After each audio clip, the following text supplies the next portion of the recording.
here. Hey, welcome back in Main Street Sports Today, presented by Mid Tennessee Bone and Joint. Chris Yao, Mo Patton, and Wade Neely's in studio now as, again, he gets set for tonight's Main Street Media Radio Game of the Week, presented by the Tennessee Highway Safety Office, Giles County, Mount Pleasant. Girls fight. Yeah, it's going to be fun. It's the cat fight. Bobcats, Tigers. County Cats and County Cats. It's just all kind of whatever. But yeah, it's going to be a lot of fun. I will be on the call with him, so looking forward to that as well. Mainly looking forward to dinner.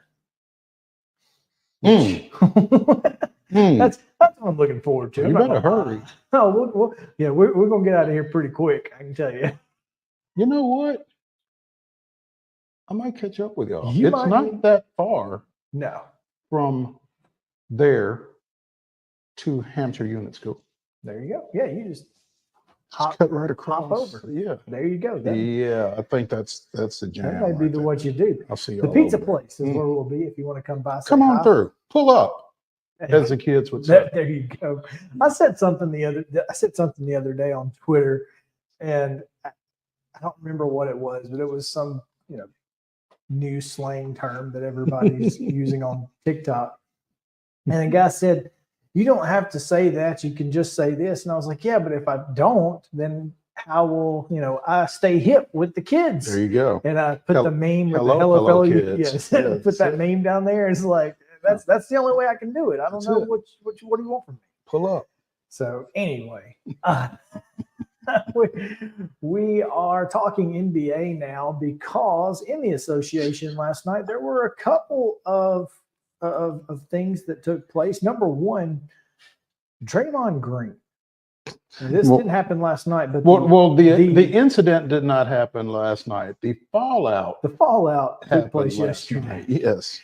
As Draymond Green's antics have landed him in an indefinite suspension by the National Basketball Association. Go to your room until I tell you to come out. Yes.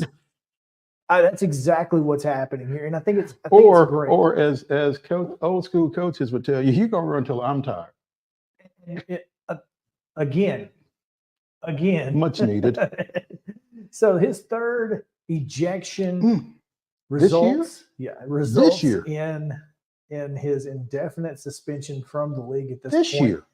For which now.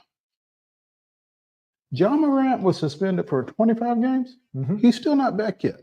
That's right. The season is less than 25 games old. And Draymond has been ejected 3 times.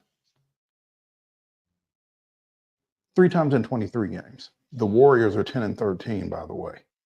I don't know how much one has to do with the other, but.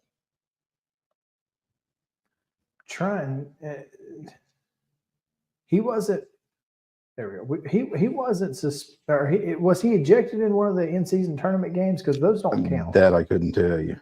So I'm curious because those don't count, and we know that because of the next topic we're going to talk about. Well, he was last, according to this CBS Sports article, his last suspension was for 5 games after the infamous chokehold of Rudy Gobert during that game with the Timberwolves.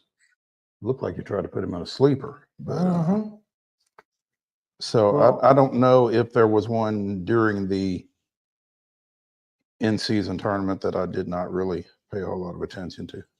But Draymond said, "I sell calls with arms. I don't fall to sell a call. I'm not a flopper. So I was just selling a call. Unfortunately, I hit him. As I've said before, a replay is never going to look good, but I know my intentions. My intentions were to sell a call. But I also know I'm not accurate enough puncher to do a full 360 and connect with someone. So, it's unfortunate." This is great. Hey, look, you got to respect the denial here.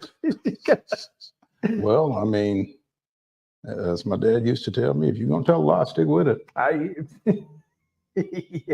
No doubt. So, this is going to be an interesting situation. I'm really curious how Adam Silver and the league handles this situation and how long indefinite becomes. I think that's the question. How long is indefinite? I mean, because as of now, he's not sorry. Yeah, and I think there's got to be some contrition at some point before he gets back in uniform.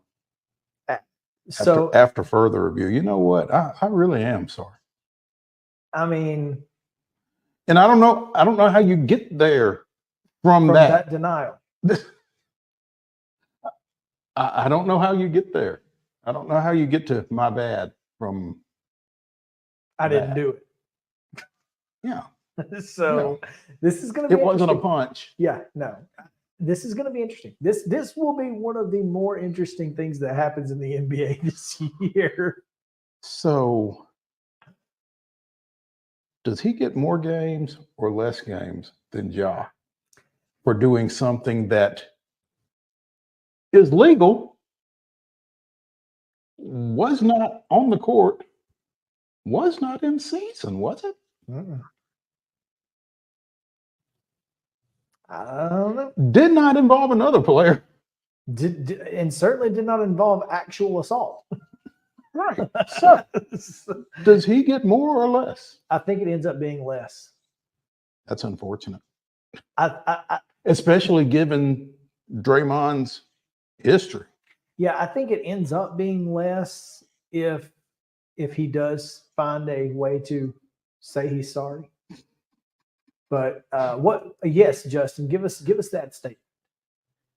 I have a lot of respect for him. Obviously, even before this, I still have it. I don't know what people go through, but he's an NBA champion for me, Hall of Famer still. And that's from the dude he hit. So, yeah, I mean, whatever. Anyway, so in-season tournament games don't count, at least not for points. And last night, Oscar Tshiebwe, the Kentucky product, scored his first official points in the National Basketball Association. Good for him. Good for him. Unfortunately, how many points did he score? You know what? I don't even know. I just know it was his first. Well, I feel like Kentucky, it was not 64. Exactly. It was fewer than. Go ahead. It was fewer than the 64 put up by Giannis, and you say it way better than I do. So Antetokounmpo. There you go. I'm going to point to you like that, like Pete Thamel. Pete Thamel. There you go. But Giannis puts up 64, which is not only a career high for him, but a franchise record for the Timberwolves. No. For the Timberwolves. He doesn't play for the Timberwolves. I mean, not for the Bucks. Yeah. That's wild. Because Kareem played for him. Yeah. Oscar Robertson. Never scored 64. Bobby Dandridge. Didn't Ray Allen play for the Bucks? For a moment, yes. Wow. A franchise record, 64 points. I never would have thought. Goodness gracious. Let's go to the post-game interview with the Pacers head coach, wherever he comes from. Whatever what happened after the game was unfortunate. There was a misunderstanding about the game ball. It was Oscar Tshiebwe's first official NBA point, so we always get the game ball. We were not thinking about Giannis's franchise record, so we grabbed the ball, and a couple of minutes later, several of their players ended up in our hallway, and there was a big I don't know what to call it, a fracas, melee, whatever. I don't think any punches were landed, but my general manager got elbowed in the ribs by one of their players. And so he certainly has a bruised rib, and who knows, if it's anything more than that. But unfortunate situation. We don't need the official game ball. There's 2 game balls there. We could have taken the other one, but it didn't need to escalate to that. And so, Really just, unfortunate. Third game we played these guys within 2.5, 3 weeks. So things are heated with the competition. And, I understand all that. But for it to come into the hallway didn't need to happen that way. Okay. So Giannis scored 64 points, single game Milwaukee record at Milwaukee. This game was in Milwaukee. Was it? I thought it was. Milwaukee was the home team. Okay. I So don't recall. Milwaukee was the home team, and I think there's some significance to that because Yeah. does the home team not provide the basketball? One would think. What gave Rick Carlisle, who didn't know where Terry Taylor went to school, by That's the what I way? was Yes. getting at. Okay. What gave the Pacers the right to the game ball on the road? To the game ball. And as he said, I mean, if there's two of them, what's the big deal? Just give it up. Get the other one. Get out of there with your loss. Take your L and go. It was an interesting situation. Unfortunate situation. And it was an interesting situation that they created. Did not have to be that way. Look, y'all didn't even ask. Y'all didn't say. Now, an official actually grabbed the basketball on the court. And I assume someone said, hey, can we get that ball? Mm-hmm. Official just, hey, sure. I'm getting out of here. Official dumps it off and gets out. And next thing you know, they're off in the tunnel. And what happened was allegedly someone from the Pacers told Giannis, you want the ball, you're not getting the ball. And that's what what started Giannis going kind of off. Understandably so. If someone told me that, I'm not going to get the ball, bet. Meanwhile, Shibwe, to say he scored his first points in the NBA is a little misleading. He scored his first point. Oh, was a free throw? In the NBA. That's unfortunate. In 6 minutes, he was 0 of 1 from the floor, 1 of 2 from the line, 1 point. Singular. Can we just say that this is an unfortunate situation that Oscar Tshiebwe is not more productive in the NBA as good as he was at Kentucky? Well, I mean, I think you kind of have to look at the Pacers' makeup, particularly where he plays. I mean, they've got Obi Toppin at the 4 and Miles Turner at the 5. So I'm not sure how much opportunity there is for him to be more productive. Meanwhile, Ben Shepherd, former Belmont standout, scored 8 points in 6 minutes last night. Weren't trying to get a ball for him, though. Don't take the basketball for him. Yeah. So anyway, I thought it was unfortunate, but hopefully Giannis apparently has a basketball. He says it doesn't feel like the game ball, but he's not sure. It's not like he's going to be playing with it. So he has a basketball. He's got a ball. Let's move on. So anyway, thought that was fun. It's very interesting. So again, Giannis with 64 points, single game Milwaukee record. Breaks the record of 57 set by, and you'd never guess this if I gave you 10 tries. No.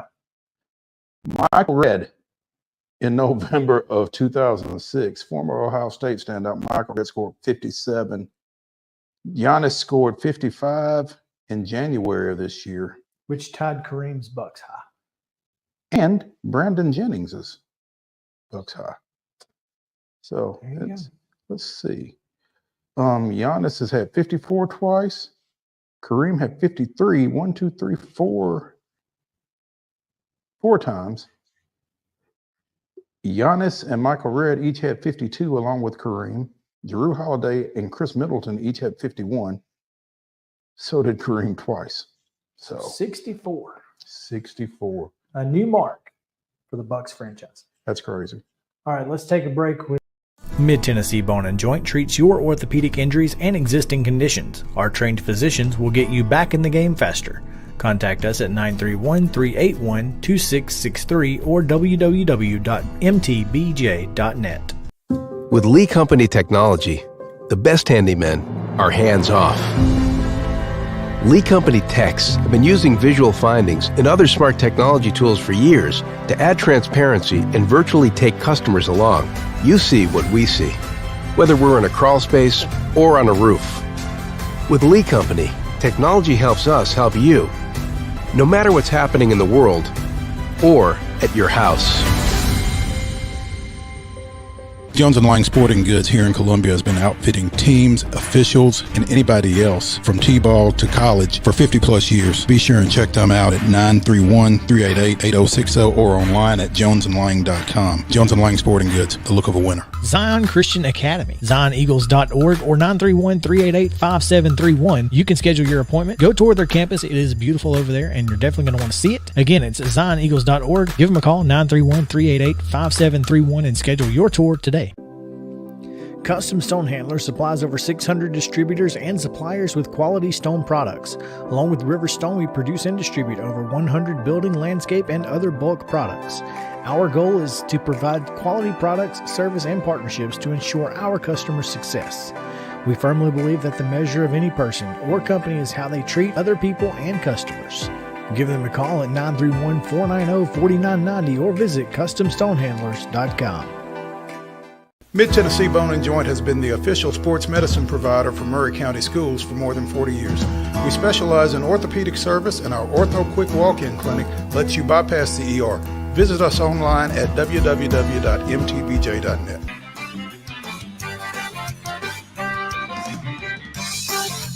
I don't know if that was on purpose or not, Justin, but that was a heck of a promo considering that the last guy in the promo is our next guest. So what a segue it is. Absolutely. It makes it easy to bring SEC Assistant Commissioner, former Duke football coach, David Cutcliffe into Main Street Sports Today. Coach, welcome back. How's it going? Well, good. I've been listening to the previous segment. I'm looking at the stuff behind you. I'm catching an orange and white jersey with Manning on the back. Put me in a good mood. Appreciate that. And then Derek Mason is a good friend and someone that I think very highly of. He and his wife both will bring a lot of energy and genuineness to Murfreesboro. No question about that, as will who we're on to talk about, Jeff Ferris to Clarksville.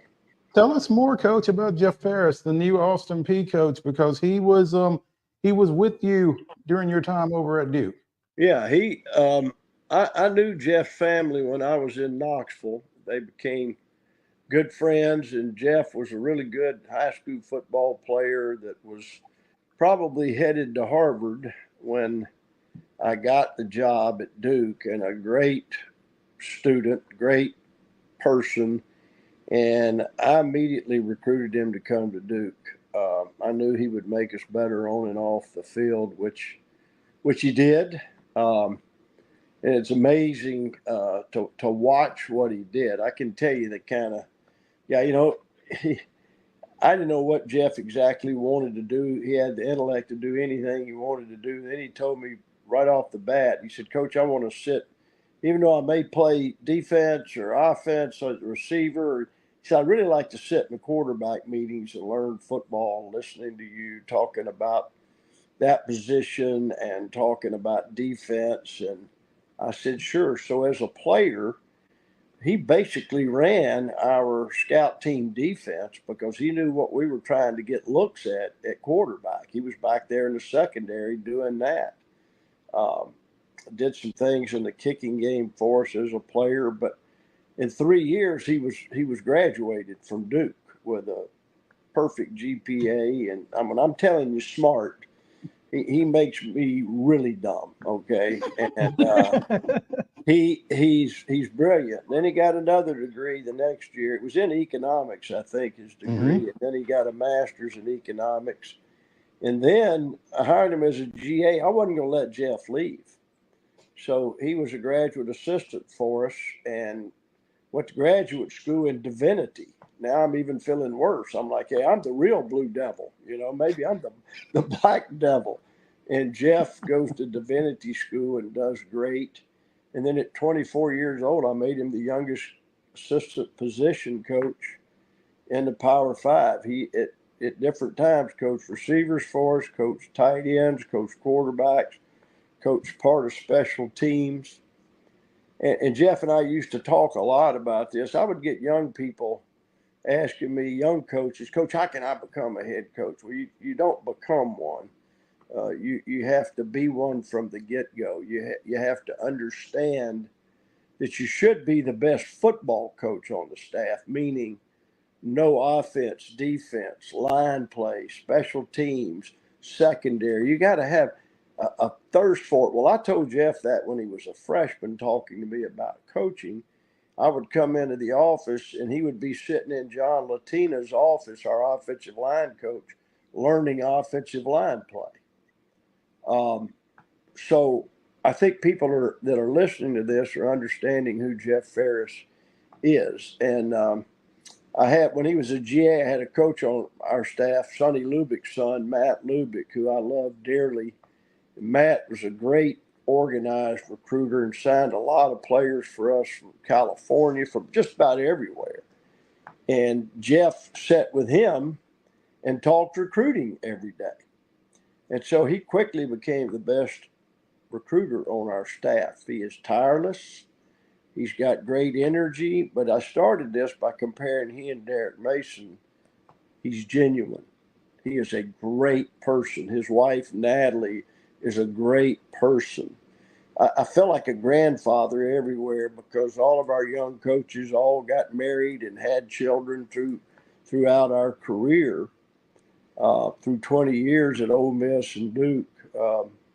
And just I love every minute of watching Jeff grow. And so when I was asked about him, I said, I don't know what your needs are in your mind. You know that, I don't.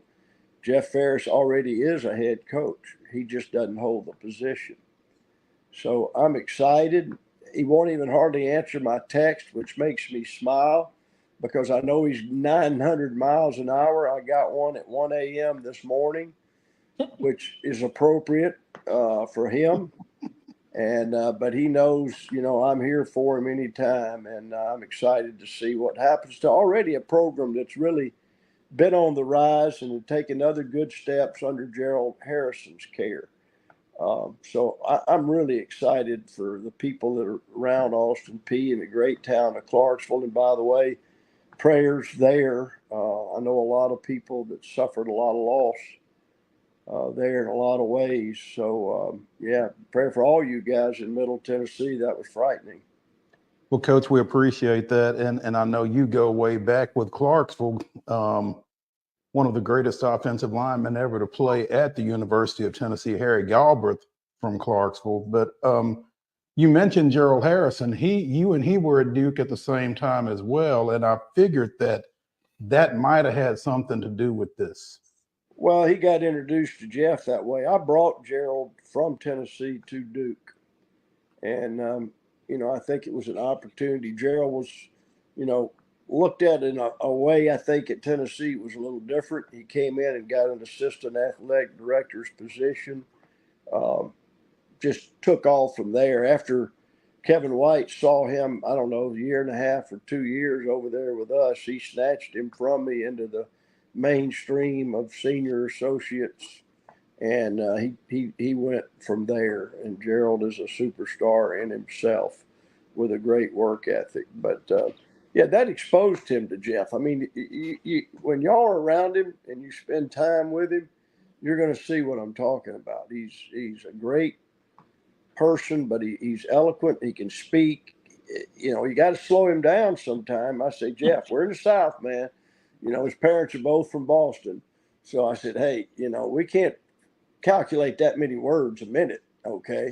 We're Southerners down here. So I slow him down every now and then, but I kind of knew from the get-go that there was something special there.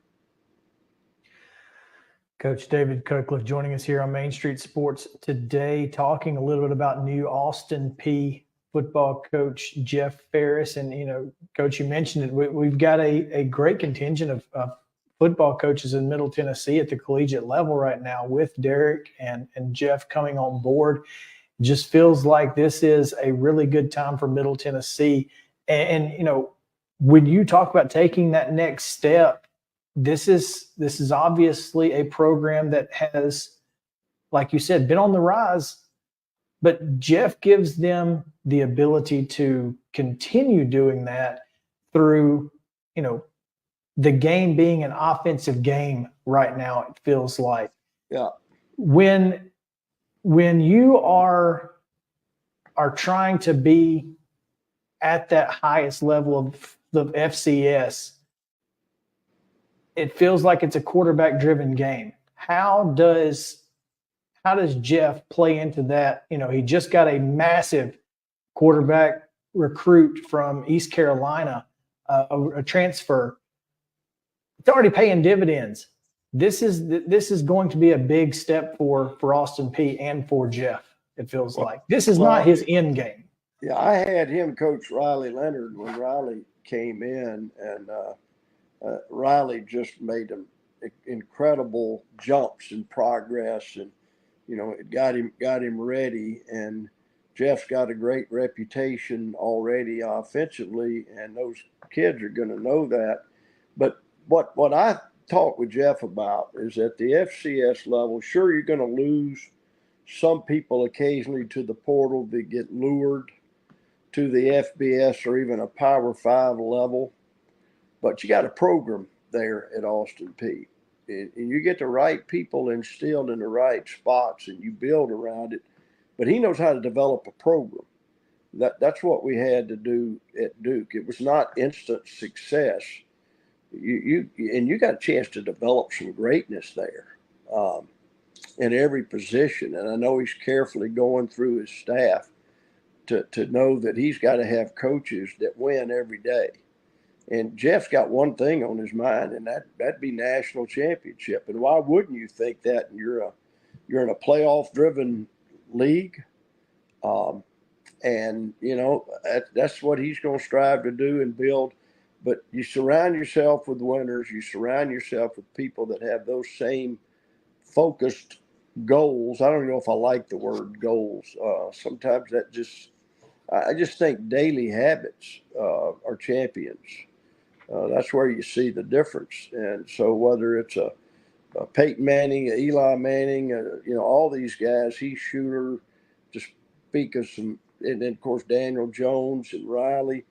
It's Jeff understands daily habits. He's got them himself as a coach, and he will have those players understanding that. Their practices will be fun to watch. I can promise you that. And Coach, you know, you're familiar with the talent level that will be at Jeff's disposal just out his backyard. I mean, yes. Middle Tennessee talent has exploded here over the last 10 to 15 years. It's going to be a lot easier for him to continue that rise for Austin P from a recruiting standpoint than maybe it has been for previous coaches up there. Well, I certainly hope so and believe that. You know, I hammered the doors of Nashville starting back in 1982, and as the city and the area erupted, so did high school football. You know, we've come a million miles since that time when I was working for Coach Majors. But every player that I ended up signing out of Nashville ended up being really good football players for us at Tennessee. And then later I signed some at Ole Miss that were extremely important to our success. And what I'll give you one, I'm getting ready to do a thing on Patrick Willis from Brewston, not all that far from you guys. And Patrick, you know, in this day and age of stars, was I think a 3-star guy after we offered him. But you find those guys in camps. You work hard, you turn every stone, you develop, and Jeff will develop great relationships with the high school coaches. And then you start learning those coaches when they say, hey, I got one. And you know that one knows what he's talking about, and you find those guys. And nobody knew Patrick Willis's name as a freshman until he covered a kickoff in Oxford against Alabama. And on about the 12-yard line, a guy caught the ball on the goal line, brought it out, his mistake. And Patrick separated his body and the ball, and they're still hunting body parts on that return, man, on the square in Oxford, Mississippi. So, yeah, everybody knew Patrick's name then. And he was freshman All-American. But you can find those guys. And I've talked to Jeff about that. I said, hit the road, man. Get your coaches out there, win every day. And he'll have that opportunity. And I don't know, I can't keep up with him. I don't know anybody that can. I think I could have in my youth, but I had to say, Jeff, slow down. We're not going to 12 schools today, okay? But he will take advantage of that opportunity, and I'm a big fan of Tennessee high school football. And you mentioned coaches. I'll mention Clark Lee, who's become a friend in my role in the SEC, and I coached against Clark when he was a defensive coordinator. What a terrific football coach. And it may not look like it to people the way this season went, but that's people don't understand. Saturdays is not the only time you measure a coach. There are a lot of things that can occur that affect outcomes on a Saturday. But I go to Vanderbilt for campus visits, and I see all those folks up there winning every day. Every day. I see the same thing up in Knoxville. So you do have some outstanding football coaches, in the state. But right there in Middle Tennessee, that's some really good football coaches. As well as the collegiate, you also have them in the high school level. So I'm excited for Austin Peay, and I'm certainly excited for Jeff Ferris. No question. You mentioned your role in the SEC, and we'd be remiss if we didn't ask you how much of a role you played in the schedule. Obviously, last night it was released. We know that you were the one who put Florida and Alabama back to back for Tennessee. Weren't you? No, I stay away from that. There's a company that we've hired, and they've done an amazing job. The people that stay in the midst of that scheduling. But the balance of that schedule over a 10-year span is scary balanced. There's just not much leeway. And what my wife looked at it and she said, this is crazy. And I said, wait a minute. Everybody get used to this because records are going to change. You can't have a league like that. Look at the NFL. Who won the Super Bowl a year ago? The Chiefs. They don't have a lot of different people, but how many losses do they have right now? 4. There's going to be 2 and 3 and 4 loss teams that are darn good football teams. Yeah, there's no question. You're right, because it's easy to be balanced when everybody's good. Well, and you look at the schedules, each one, because you can pick any of them and think, dang, man, that's challenging. And I looked at it as a coach. Some of them, I'm wondering how I could sleep all summer. Oh my gosh, and that keeps you up. You start your summer scouting reports, you get your staff working on it, and then you do your own studies. That's kind of what I did during my vacation. And Lord, that can get heavy in the summer, let alone at least it's 1 week at a time in the fall. You can't think ahead, but man, when you're looking ahead, it's frightening. Coach David Cutcliffe joining us here on Main Street Sports Today. Coach, we appreciate your time so much today. Thanks for enlightening us on Jeff Ferris. We are very excited to have him here in Middle Tennessee and at Austin Peay. We know he's going to do great things. Yeah, just don't put my picture and Jeff's picture together up there anymore because, man, does he make me look bad. Hey, we know how you feel. We know how you feel. I got it. All right, guys. Thanks, care. Coach. The Main Men on Main Street. That's what. Thank you, Coach. We appreciate it. All right. Take care. Mid-Tennessee Bone and Joint treats your orthopedic injuries and existing conditions. Our trained physicians will get you back in the game faster. Contact us at 931-381-2663 or www.mtbj.net. With Lee Company technology, the best handymen are hands-off. Lee Company techs have been using visual findings and other smart technology tools for years to add transparency and virtually take customers along. You see what we see, whether we're in a crawl space or on a roof. With Lee Company, technology helps us help you, no matter what's happening in the world or at your house. Jones & Lang Sporting Goods here in Columbia has been outfitting teams, officials, and anybody else from T-ball to college for 50 plus years. Be sure and check them out at 931-388-8060 or online at jonesandlang.com. Jones & Lang Sporting Goods, the look of a winner. Zion Christian Academy, zioneagles.org or 931-388-5731. You can schedule your appointment. Go tour their campus. It is beautiful over there, and you're definitely going to want to see it. Again, it's zioneagles.org. Give them a call, 931-388-5731, and schedule your tour today. Piggly Wiggly, located in Neely's Mill Shopping Center, is Columbia's locally owned and operated Cost Plus 10 grocery store dedicated to serving the community with low prices and smiling faces. Piggly Wiggly offers fresh, hand-cut meats daily, as well as daily hot plate lunches from their deli counter. You're certain to see smiling faces and a helping hand when you're here at Piggly Wiggly. Come by and check out our fresh produce, high-quality meats, and more. Down home, down the street, we'll see you at the Pig. Mid-Tennessee Bone and Joint has been the official sports medicine provider for Murray County Schools for more than 40 years. We specialize in orthopedic service, and our Ortho Quick Walk-In Clinic lets you bypass the ER. Visit us online at www.mtbj.net.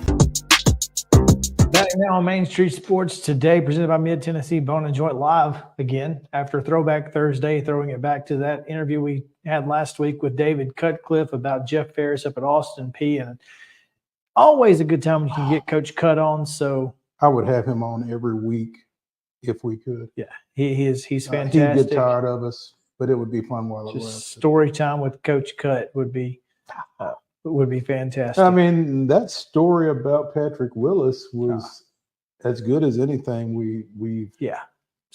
So yeah, he's fantastic. And again, I think I said it after the segment last week. The best thing about him is that's him. Yep. Wherever you run up on him. So love Coach Cut. So we'll go from Coach Cut and talking American football to the other football. Yep. Football with Valair Shabila, sorry. And this is going to be an interesting segment because it really is. Despite the MLS season being in its off season, there is no off season. There's plenty to talk about in the world of soccer. Valair, welcome in. Thanks, guys. Happy to be here with the main man on Main Street, as I heard. We need that to catch on. That too. Yeah, that might need to be a hashtag or something. Yeah, thank there you you. go. Feel free to push that out there, Valair. Yeah. I'll do my best. But you're right. There's no off season. I thought I was getting excited after that last match. I was like, oh, I'm gonna do so much stuff, and then it's been the same. Just not going to Georges Park. That's the only difference. What was insane to me, Valair, and as we've discussed on various other times when we've had you on, I'm not a huge soccer fan, and clearly I'm not as familiar with the soccer talent in this area as I should be, because I would have never thought that the number one draft pick in MLS would have come from this area. Yeah, and it's actually number 8 as well. So number 1, number 8 both came from Lipscomb. And both Spicer and Jones are for Jones specifically, who was the number 8 pick, he played in a local club as well here in Middle Tennessee before even going to Lipscomb. So he also played at Grace Christian Academy out in Franklin. Is that right? Possibly. I'm not sure actually, but he did play for Nashville United Soccer Academy as well, but that's his club team, not school, you know. And for Spicer, he's a guy from Trinidad who came in, you know, for education as well as soccer, of course, to Lipscomb. And you know, the program there with Coach Morrow, he's done a great job in Lipscomb. It's a program that wasn't really known for soccer, really, but he's turned it around, and the school clearly cares about the program. You look at the improvements in the facilities they've made there. They have a really nice soccer field there, and even the stands are pretty cool. And I've been to it in the last few years, and after their sort of renovations and all that, it looks much nicer, and it shows that they care. And with good coaching, good facility, and of course, just overall the general interest for the game of soccer has grown in the United States, but specifically here in Middle Tennessee. I think that does trickle down to finding these draft picks, high draft picks from local kids, which is pretty awesome to see, honestly. And Lipscomb men's and women's soccer has been one of the best throughout Middle Tennessee for the past few years now.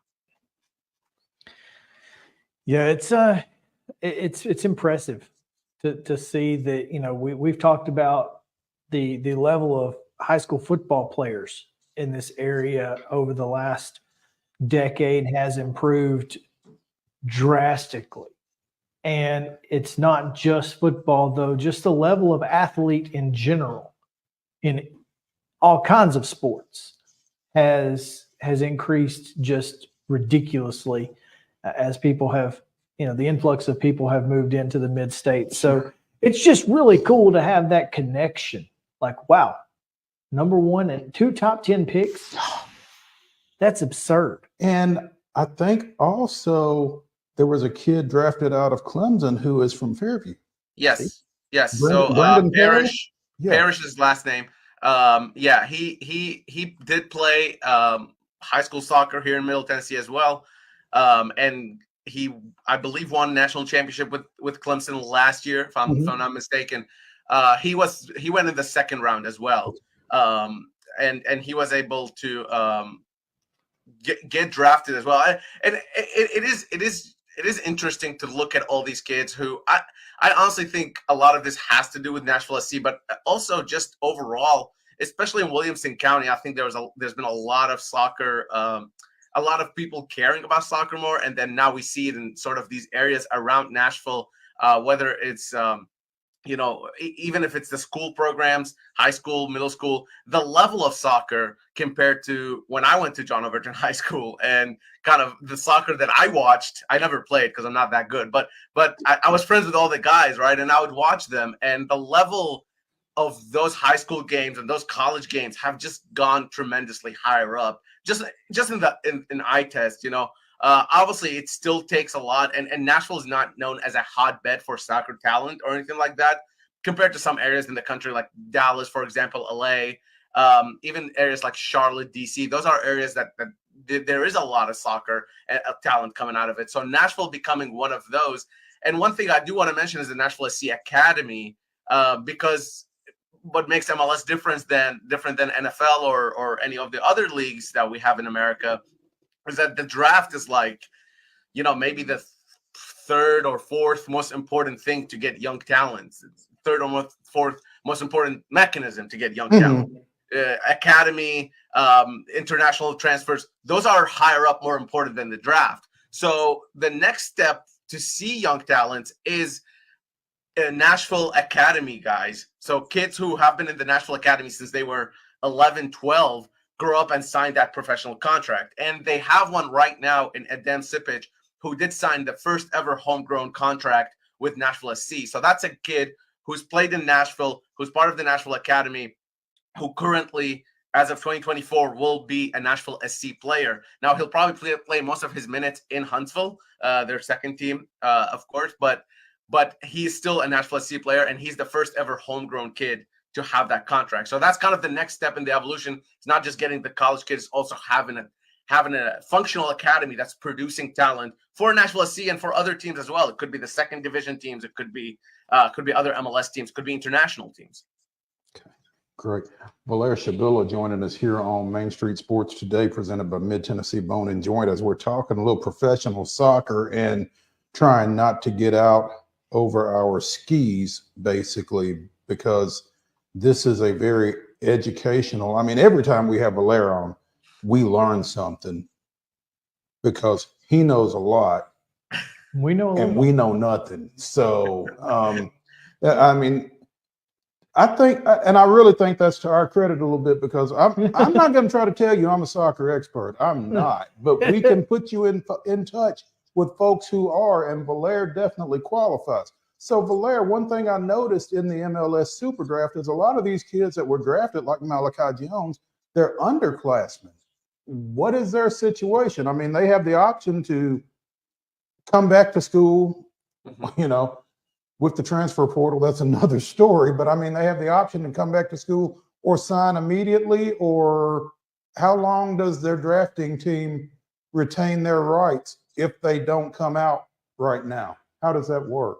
Right. So first of all, give yourself some credit, because you guys know a little bit more about soccer than you let on. But and thank you for bringing me back. I can explain anything, right? But in terms of that, it's a new thing that that MLS is doing with their draft, is that given the option for kids to go back to school, finish up their season, and then come and join their team.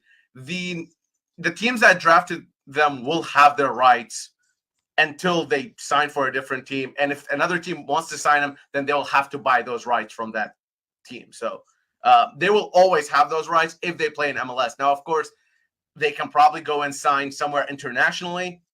That's out of MLS's hands. But, you know, again, that's not happening a lot for these college kids, because generally international teams are looking for 16, 17, maybe 18-year-olds. They're not looking at 20-something-year-olds.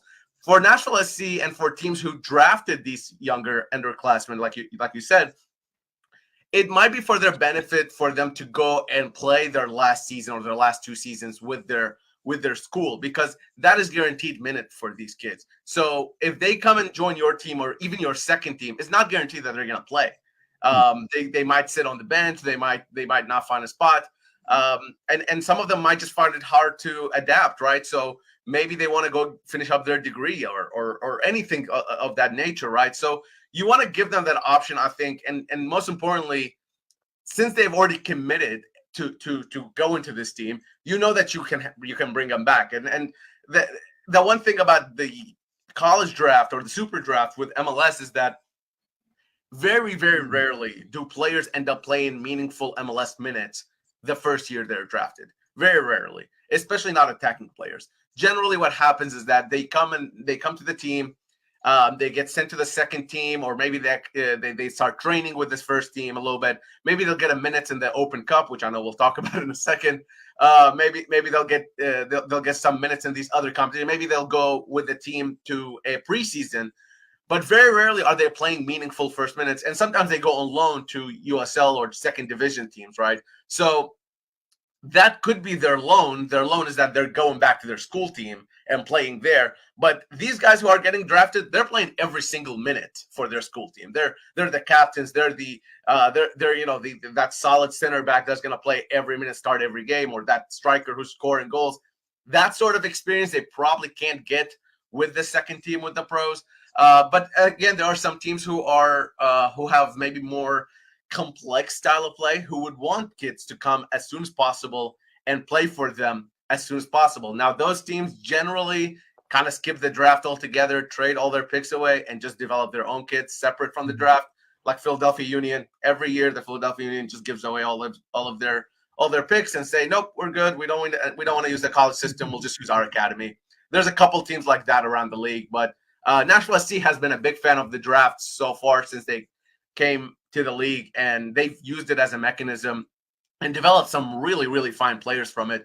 Jack Mayer is probably the biggest name, constant starter center back, very, very high level player. And he's finding it really great in Nashville and really enjoying it. Valaire Shabila again here with us on Main Street Sports today, presented by Mid-Tennessee Bone and Joint. Valaire, you just mentioned it. Let's talk about it. The U.S. soccer and MLS drama as it relates to the U.S. Open Cup. Last Friday, the MLS announced that it would send its next pro teams to the Open Cup in 2024. Yesterday, the U.S. soccer folks said, no, you won't. No, that's not how this works. It was a request. You requested it, and we denied your request. And it made me think of my cousin Vinny, overruled. And like that's all I could think of, because like I feel like this is going to end up in court somewhere or something. But it kind of give us a backstory here. MLS, why don't they want to play in the U.S. Open Cup? And secondly, what recourse does U.S. soccer have, if any? So MLS, their main reason of why they didn't want to participate in the U.S. Open Cup or not participate in their first teams in the U.S. Open Cup is because fixture congestion, or that just means there are too many games, right? So they're saying we're playing too much games. The players are tired. The players are getting injured. We shouldn't be playing that many games. And for that reason, we're going to send our second team to the U.S. Open Cup because, well, they didn't say that publicly, but Don Garber, the MLS commissioner, has stated on multiple times that the conditions of play for the U.S. Open Cup are just unacceptable, and he just doesn't see U.S. Open Cup as a prestigious enough competition, I guess, at the way it is. What U.S. soccer has is a policy, and, well, they have the law in their hand, which says the highest level of soccer, the highest division of soccer, which is MLS, must participate in the U.S. Open Cup. Now, MLS can come back and say, technically, because Nashville owns Huntsville, they're sending Huntsville instead of Nashville, right? Mm-hmm. So there's a lot of back and forth, and I think what kind of became clear as these statements started coming out yesterday. So, like you said, MLS announced their decision on Friday afternoon, which is, when you want to announce all the good decisions, right? So they announced that. Yes, exactly. And I think they were a little surprised on the reaction. I think there was just a lot of fans and a lot of journalists and even former players, former coaches came out and just said, this is ridiculous. Why are we doing this? Why is this the solution for that problem? And I think what it slowly started becoming more clear to me after all the statements yesterday that you mentioned is that MLS might have seen this opportunity as a negotiation. Maybe they knew all along that they can't pull their first teams and just wanted to use that to see where they stand or where their power is. We'll wait and see what happens. The thing with the U.S. Open Cup is that MLS teams have been playing their kids and their second teams in it anyway. So that's the part that a lot of people are confused about.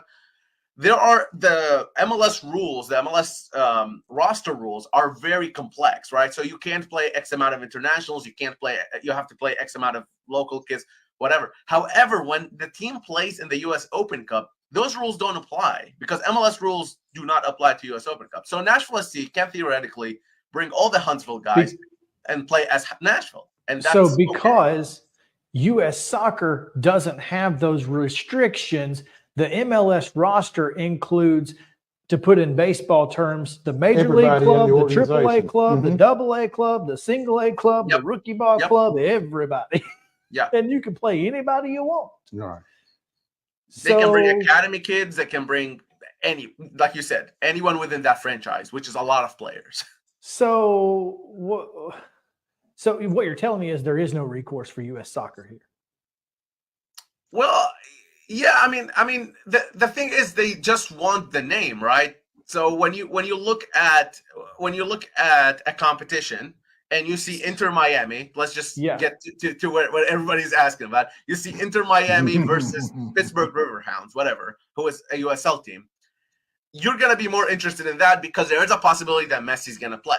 Now, if you look and see Inter Miami 2, you're probably not going to watch that match because it's a second team and you don't care. So the other thing is that once the competition goes further along, so the quarterfinals, the semifinal, the final, these teams are no longer playing their kids. They're playing their regular starters because there is something in the line. If you win the Open Cup, not only are you winning a cup, which is a big deal, of course, you're winning a competition, you also qualify for the Champions Cup, which I know we might need to do a whole nother thing on that. But we talked a little bit about that in a previous show because the Champions Cup includes the CONCACAF and all of those other league cups that are, so it's just one big cup for everybody. Yep, for the continent, yes. Central America, North America, and the Caribbean. That's what it is for. Yeah.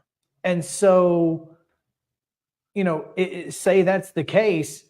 If, let's say, Nashville SC takes its Huntsville team and wins the U.S. Open Cup, can they play Nashville SC in the CONCACAF? That's the stuff that's unclear at the moment. And gotcha. if they enter the tournament as Huntsville, they will not be able to take Nashville. I don't think they can. That enter as I Huntsville. would be very surprised if that's how it works.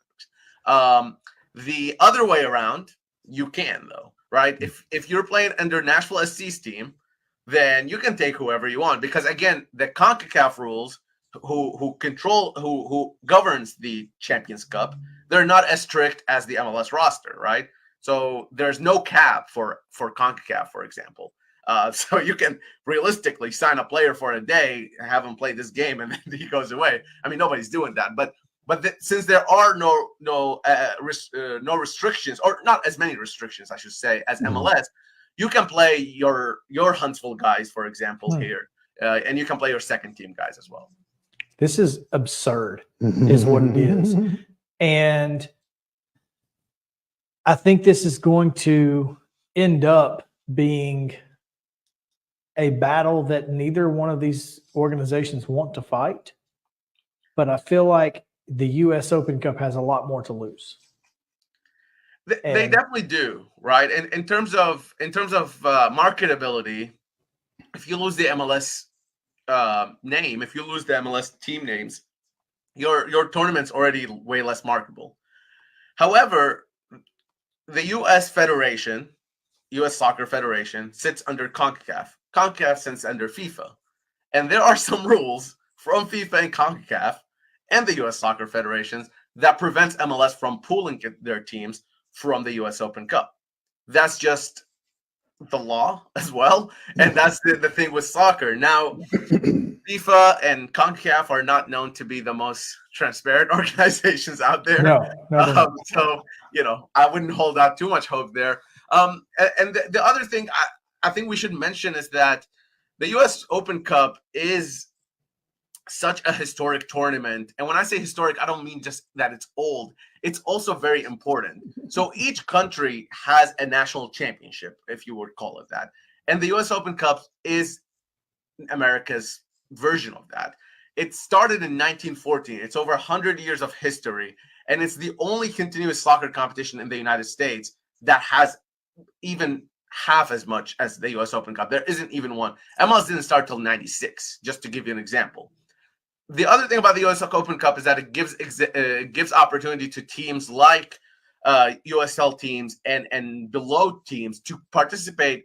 We had an amateur team a few years back beat two pro teams, an amateur team. So these are the storylines. These are the things that U.S. Open Cups provide that you can't find in any other sport in America, because you just don't see that. This is kind of like if there was a true Division I FBS national tournament with the ability for Liberty and Tulane, et cetera, to get to play games against Georgia, Alabama, and prove that they're not good enough. That's basically what this would be. Yeah. And so that's interesting, man. And even taking a step further, you can. There was a team 2 years ago named after a liquor store. They just kind of got together and Chico's Bell Bonds. Yeah. Bad News Bears. Yeah. So there you go. Oh, well, Valair, thanks for taking some time and educating us a little bit on what's going on. It is insane. We'll keep up with it, and we'll get you back on when something new comes up. We appreciate it again. Absolutely. Thank you, guys. Appreciate it. All right. That's Valair Shabilla. Follow him at Valair Shabilla on Twitter. He shoots and he scores!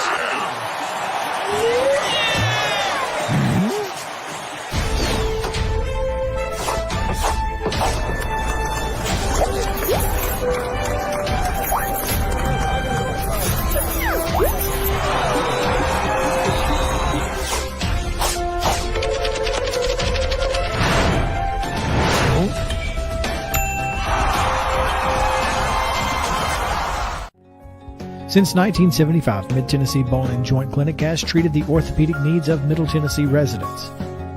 The trained physicians provide surgical options and minimally invasive options to treat all orthopedic needs. The walk-in clinic, OrthoQuick, helps you bypass the ER while treating sports injuries and acute needs Monday through Saturday. Visit MTBJ online at mtbj.net or on social media at Mid-Tennessee Bone Joint Clinic. The new sports betting app exclusively in Tennessee the last few months, and I'm excited to share with you some big news. Now, when you sign up for a Zen Sports account, you will receive up to a $1,000 no danger first wager. That's right. When you place your first bet in Zen Sports with up to plus 500 odds, you can be reimbursed for the amount of your bet up to a $1,000 maximum within 24 hours if the bet loses. And there's more good news. Zen Sports is rolling out its brand new VIP rewards program. This new VIP rewards program will allow top-tier customers to earn more bonuses, comps, and perks. The VIP program is by invite only, so if you feel your Zen Sports play qualifies for VIP consideration, please check out the program details and apply at zensports.com/VIP. No other sportsbook will offer you a premier sports betting experience with 24/7 top-tier customer support and faster withdrawals than Zen Sports. So what are you waiting for? Get going and download their app at zensports.com today. Zen Sports, betting just got better. Gambling problem? Call 1-800-889-9789. Terms and conditions apply. Must be 21 and older and in Tennessee to bet.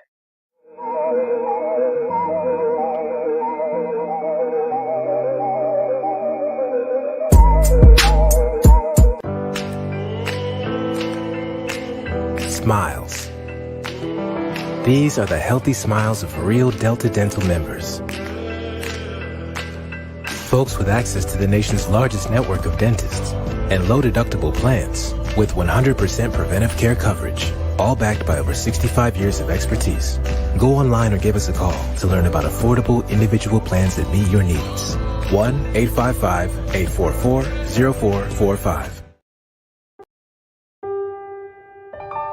This holiday season, the largest lantern festival in the country returns to Nashville Zoo.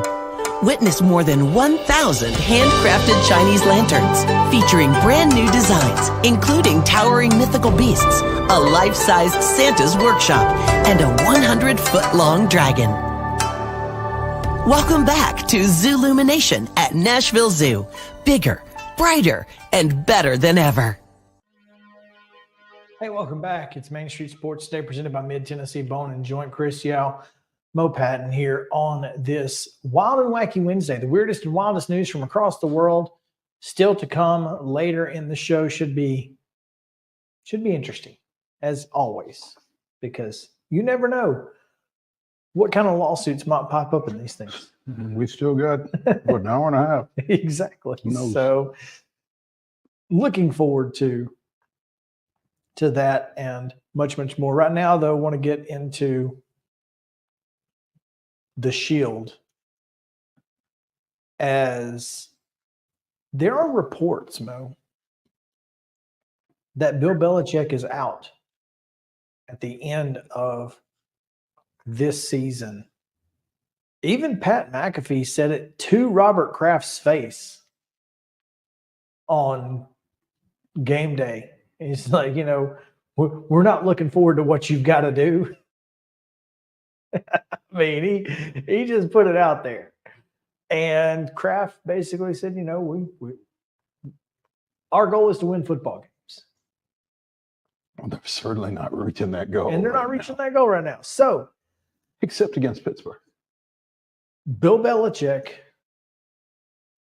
out in New England at the end of the year. Is that a statement? No. Who do you go with? Oh, goodness. Who's your call? Ooh. I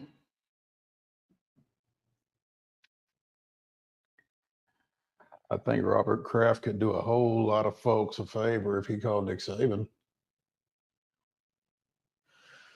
I don't think Nick's going back to the NFL, one, and he's certainly not going to do it at this age. I don't know that he is, but I think you make the call. Well, there's going to be a call made from those two areas between those two areas. Because Nick Saban's certainly going to call Bill Belichick and say, hey, do you want to come help out? But Belichick lives. I'm not sure Belichick. I'm not sure he isn't done. I mean, I'm saying help out. I ain't saying, defensive coordinator or nothing. I'm not sure he isn't done. Like, go Guys put his feet up and smoke cigars and drink some really good bourbon and Are guys like him maybe ever eat some done, though? seafood.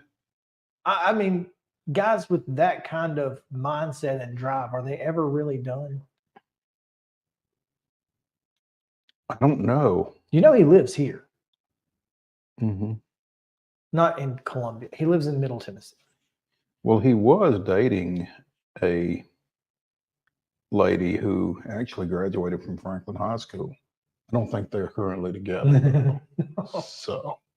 So I don't know how that impacts. Well, see, and that's another impact part right there. Is it's not like he's got a wife at the house, like, who he can go spend retirement years and travel the world or whatever. Just because he doesn't have one doesn't mean he couldn't have one. Oh, he certainly could, but he's not got somebody in his ear saying, Bill, I want to travel. Bill, I want to go here. Bill, I want to go there. Bill.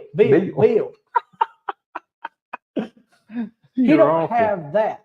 So, I mean, he can do whatever he wants to do, whether it's coach football or smoke cigars and drink bourbon. I would opt for the latter. Yeah, but I mean, and I'm not even a cigar smoker, but no, but still, I would. I just feel like this is an interesting situation for Bill Belichick, because I do think that he's going to end up in some sort Who's of. it more interesting for, Bill Belichick or New England? Let me tell you what I would do. I think it's more interesting from an excitement standpoint for Bill Belichick. I think it's more interesting from a desperation standpoint for New England, because who do you get to follow the man? Let me tell you what I would do. And you just said you could do a lot of folks a favor. Kirby Smart? No. Oh, okay. Who? Mike Tomlin.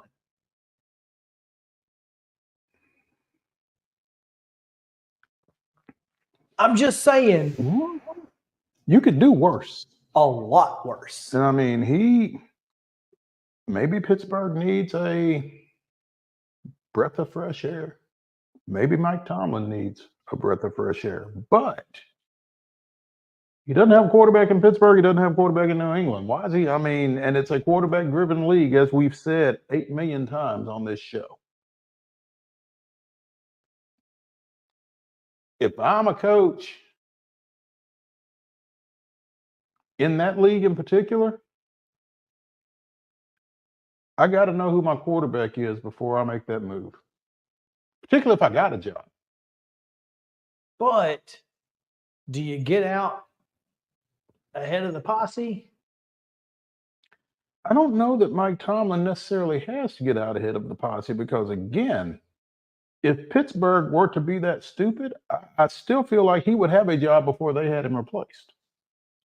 Sure, but wouldn't it just be, on your own terms kind of thing? There is something to be said for leaving on your own. I just feel like it's a phone call I would make. Mm-hmm. Now they'd have to get permission to talk to him. Sure. And they'd have to give up compensation because he is still under contract. But assuming Pittsburgh wanted compensation, maybe they just want to be rid of him. Maybe they trade him. Yeah. I'm just saying it's a phone call I would make. Mm-hmm. That's all I'm saying. And outside of that, I don't know. I don't know. I mean, I don't think there's anybody that just jumps out at you and says, this is the guy for New England. Because this isn't multiple Super Bowl championship winning New England at this point. This is much more similar to 90s New England, where they were just good occasionally. Another team. Yeah, they were good once in a decade and pretty dreadful the rest of the time. And I mean, look at the rest of that division. And Drew Bledsoe ain't walking through the door, much less Tom Brady. Do you really want to jump into that AFC East right now? So it's funny you say that. I mean, outside of the Dolphins, who are they're only fair. Again, It's ironic that we're talking about the Dolphins being the best team in that division, given what just happened 2 nights ago. well, and they've not beaten a team with a winning record. They've won 9 ball games. Out of 13, 13. which puts them at the top of their division. Yeah, but again, they're fair. I mean, if the Dolphins can't beat a team with a winning record and I can get a winning record, then I got a pretty good shot of beating the Dolphins. You know what I mean? This is kind of where I'm at. So I don't know. I mean, I feel like this is a situation where, and I don't think the Bills are, anything special. And that's part of the next thing I want to talk about. So I won't get there yet. But I think the AFC East is obtainable from New England. I think they've got a pretty decent defense, but they don't have any offense to speak of. And it's not just quarterback. They don't have any wide receivers either. They don't have anybody to throw to. And that's one reason they don't have a very good quarterback. So I don't know. I don't know who I would call. I think Robert Kraft needs to have some sort of plan in place if he is going to get rid of Bill Belichick. That's the thing. Because maybe the best move is no move. It may not. It may be the best thing to do.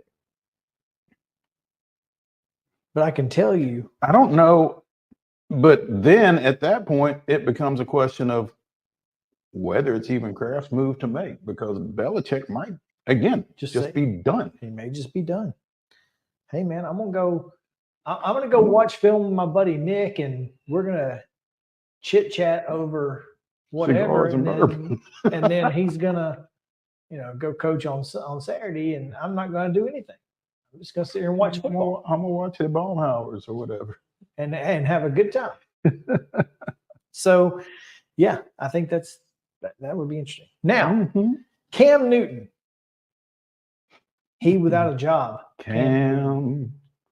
Oh, Cam. First of all, why does Cam Newton not have a job? In the world of the NFL, again, because you gotta you don't want to answer that. You gotta think about, as you like to say, there are only 15 people and this man won an MVP. Play that position. This man won an MVP playing that position. And it wasn't that long ago. I mean, I could answer your question, but neither you nor a good segment of our viewers / listeners really want to hear it. So. Do you think that Cam Newton is a distraction?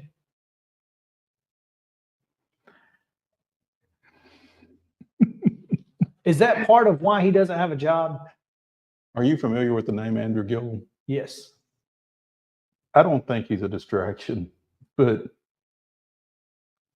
there are people that do. So, well, and that's why I ask. I mean, because one of the knocks on Tim Tebow was he's a distraction. No, another knock was that he wasn't very good at his position in the NFL, though. He won a playoff game. And there are a lot of quarterbacks who can't say that. Go back and look at that game and who it was against. Well, they still won the game, and he threw the game-winning touchdown pass. I'm saying that that was one of the Would you knocks. want Tim Tebow a quarterback in your favorite team? No, but I also don't think I would want Cam Newton over, Will Levis. Okay, no, now, not over Will Levis. But if I'm the Jets or something, or I mean, maybe the Patriots, the Packers. I mean, not Packers. The Vikings. The Vikings are starting Nick Mullins right now. Oh, they're no longer starting. Yeah. Dobbs is out. Oh, well. So that's tough. Yeah, I mean, I feel like Cam Newton can play in some places. Las Vegas. See, put him in Las Vegas. Can't be a distraction there. Everything's a distraction. He fits right in. Yeah. They think he's an insurance salesman. with his fedora and his scarf. Yeah. But I think that's why he doesn't have, or that's one major reason he doesn't have a job is because of the perception. theatrics that he gives in those press conferences and stuff. Now, that has nothing to do with what this conversation is. The conversation is about him saying that Dak Prescott and Brock Purdy are game managers and not difference makers in the NFL as quarterbacks. Dak Prescott, who is an MVP candidate right now, is a game manager and not a difference maker. There are people that will tell you that when Dak was out last season, I guess, that the Cowboys didn't necessarily lose anything with, was it Cooper Rush? Mm-hmm. So, I mean, well, I mean, based on this year, I think we've dispelled that rumor. You'd like to think. You'd like to think. I mean, I think that rumor's put to bed. Now, game manager 2 years ago, Dak struggled, but he was hurt. Mm-hmm. He wasn't 100% Dak. Dak coming out of Mississippi State, Dak this year, very similar Daks. I think he had some injuries in there because he was kind of like Cam, not protected as much as some other quarterbacks were. I think Dak can be a difference maker. I think sometimes you have to live with some of the bad to get to the good with Dak. And I think probably Brock Purdy, particularly in that San Francisco offense, is a game manager. I mean, is not a game manager, is a difference maker. But I think it's a little easier to be a difference maker when you have Christian McCaffrey and Deebo Samuel and some of the folks that he's got to work with. Of quarterbacks with more than 100 yards passing on the year. And I say that because Jaron Hall is the only other quarterback who has more yards per attempt than Brock Purdy. Jaron Hall has 101 passing yards on the season. Brock Purdy is third in the league in passing yards. He is third in the league behind Dak Prescott and Josh Allen in touchdowns. He's thrown just 7 interceptions to Prescott's 6. And he is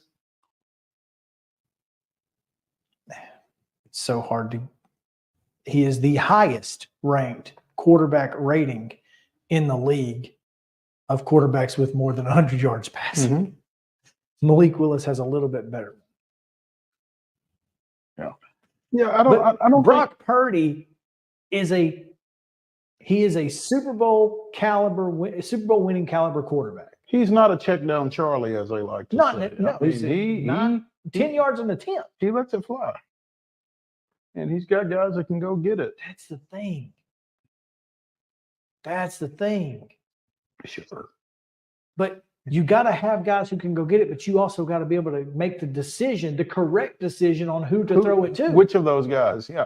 Well, I mean, when you got 3 guys running wide open, I mean, it helps. Yeah. But Brock Purdy he's not going to win you games, but he's not going to lose you games. And I don't think that's necessarily game manager, but I also don't think I don't know that he's not going to win you games. Again, with what else he's got to work with. I wonder, and I hate to say this because so many people fall back on it, but I would love to know what the context of Cam Newton's comments were. What else went with that? Yeah, I understand. I didn't watch the interview because I didn't watch it. Don't care to. I don't care to watch interviews with any professional athlete for that long. And so I just feel like it comes off a little bit as haterish. Well, it probably is.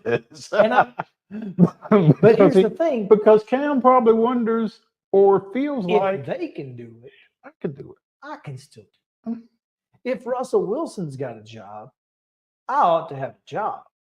Shit, if Zach Wilson's got a job, like you said. I mean, again, I don't necessarily argue with your 15 guys. I mean, could Cam Newton play in Atlanta? Absolutely. Could probably play anywhere in the NFC South, including his former team. No question. Oh yeah, that's down. So, I mean, when you start going through, could he play in Washington? Absolutely. Could he play in New York for the Giants? I mean, yeah, but I think Tommy DeVito. I think Tommy DeVito. Tommy DeVito. I think him and his agent might be on the to the moon, baby. But I mean, anybody with an agent like that, I don't want to play there. I don't want to take his job. I don't know what the DeVitos are going to do. Goodness. Oh, goodness. But I mean, when you start going 1 through 32 and saying, is Cam better than X? Like you said, Minnesota. There's 10 or 12. Pretty close. Pretty close. And I mean, when Matthew Stafford was out for the Rams. Absolutely. When Kyler Murray was out for the Cardinals. Heck, when Kyler Murray is in for the Cardinals. I was going to say, I think you're playing Arizona right now. I mean, when you start doing that, though. Sure. It feels like it's a little haterish, but it's also based. It's well earned haterish. Haterish. Yes. It's petty, but it's perfectly fine to be petty. You know, if you can talk it, if you can back it up, it ain't bragging, right? And if you think he can't back it up, then you should give him the opportunity to try. Mid-Tennessee Bone and Joint treats your orthopedic injuries and existing conditions. Our trained physicians will get you back in the game faster. Contact us at 931-381-2663 or www.mtbj.net. With Lee Company technology, the best handymen are hands-off. Lee Company techs have been using visual findings and other smart technology tools for years to add transparency and virtually take customers along. You see what we see, whether we're in a crawl space or on a roof. With Lee Company, technology helps us help you, no matter what's happening in the world or at your house.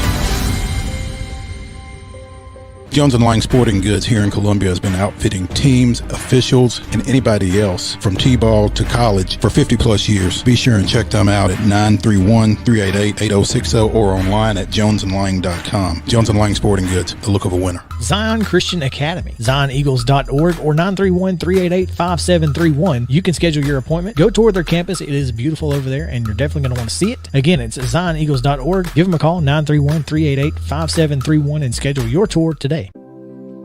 Custom Stone Handler supplies over 600 distributors and suppliers with quality stone products. Along with River Stone, we produce and distribute over 100 building, landscape, and other bulk products. Our goal is to provide quality products, service, and partnerships to ensure our customers' success. We firmly believe that the measure of any person or company is how they treat other people and customers. Give them a call at 931-490-4990 or visit CustomStonehandlers.com. Mid-Tennessee Bone and Joint has been the official sports medicine provider for Murray County Schools for more than 40 years. We specialize in orthopedic service, and our Ortho Quick Walk-In Clinic lets you bypass the ER. Visit us online at www.mtbj.net. Now, our other top story, as you were saying before you were so rudely maybe a slightly bigger top story, just a little bit, is that Middle Tennessee State did name a football coach. Derek Mason was announced this morning at a press conference by MTSU leadership. So we have highlights from that press conference coming up. So let's take a look. Thank you. There is an old saying that a 1,000-mile journey begins with a single step. And today we're taking that step, and it's a very significant step. We all must keep in mind this only represents, though, one step in this 1,000-mile journey. For us to complete this journey, we all must work together. And I ask our fans, our alumni, and all who love MTSU to rally behind the program so that we can be the conference champions who makes the CFP playoffs. Today offers a new beginning as we close the books on an 8-day process that was fluid and dynamic. After numerous Zooms, countless phone calls, and several face-to-face interviews, we landed in a great spot. We had an outstanding group of finalists, who I have no doubt would have excelled here at MTSU. I thank them for all their interest in MTSU. Now, during his press conference last week, our athletic director, Chris Massaro, emphasized that from the moment we made the decision to take our football program in a new direction, there was universal agreement on the characteristics that we wanted in our next coach.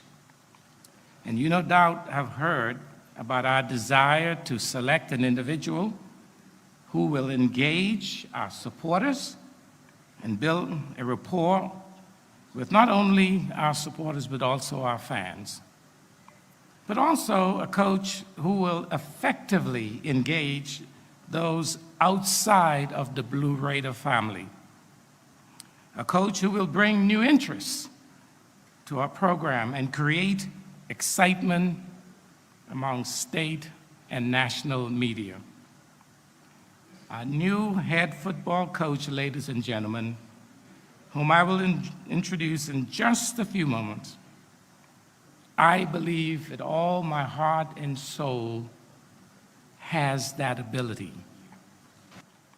He clearly wants to be our next leader of our football program. I looked him in the eyes. He clearly wants to be here at MTSU. And I know that his family wants to be in Murfreesboro. His wife, Leanne, is here. Would you stand, Leanne? And I just thank you for your support of him. So, ladies and gentlemen, it's my honor and my privilege to introduce to you and bring to the stage our dynamic, new, exciting, incredible new MTSU Blue Raider head football coach, Coach Derek Mason.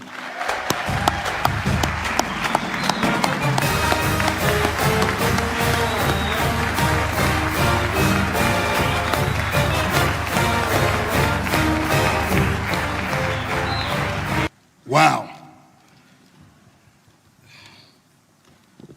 I didn't know if we were at a pep rally or a Beyonce concert.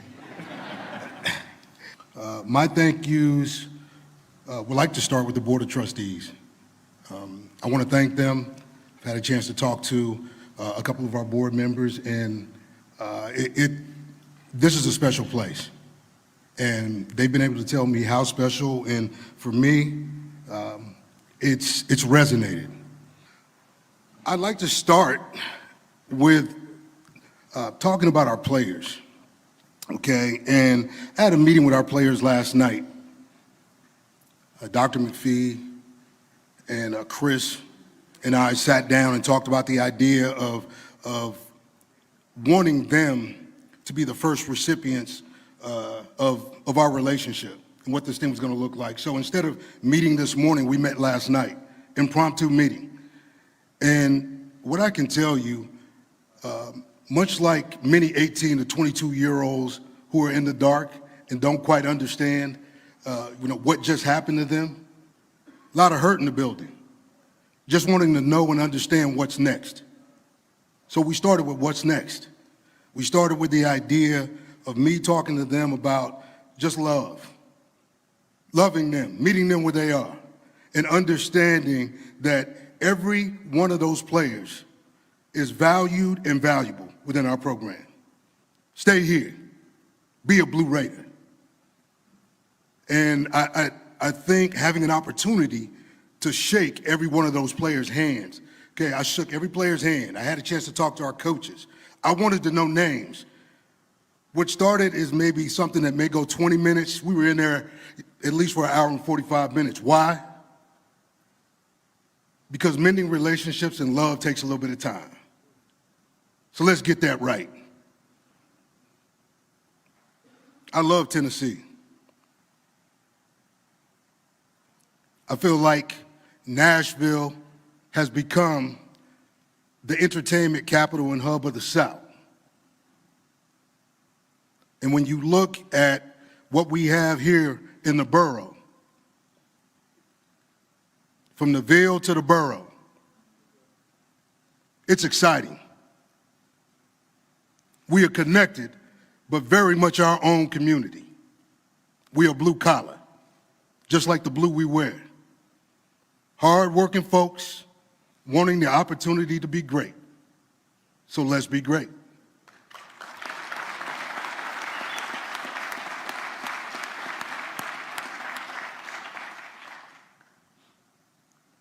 Murfreesboro, in my opinion, when you talk about Rutherford County, and really the Middle Tennessee area, is probably some of the most fertile recruiting area in this state.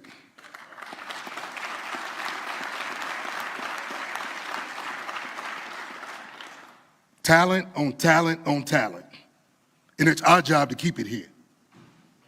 So this staff will be committed to the idea of watching our community players, the best of the best, come here, play here, graduate here, and live here. Let's do that.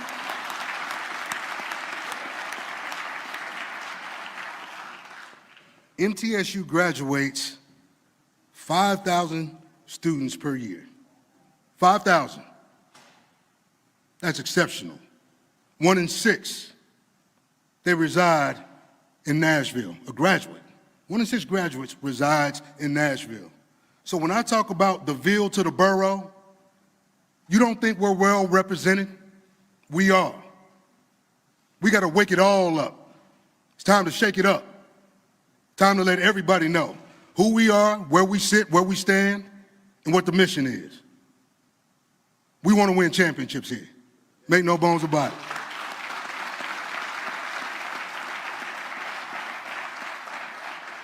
We want to rock this new updated stadium that's coming here in 2025, but we got work to do between now and then.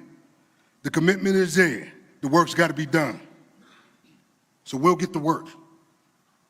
It's our time. We're going to be dedicated to making sure, okay, from the class to the grass, okay, man, from the educational opportunities as well as the growth opportunities for our student athletes on and off the field, that they get it done. The cost of getting it wrong is way too expensive, so we're going to get it right. We are ready to hit the ground running, and I do understand that recruiting is going on right now. So as I land this plane, and as we all get together, okay, in understanding that Derek Mason, myself, standing here before you, is about serving you. So whatever I can do, I will do in service of the Blue Raider community. So let's make sure we get that done. I'm ready to roll, so let's go Blue.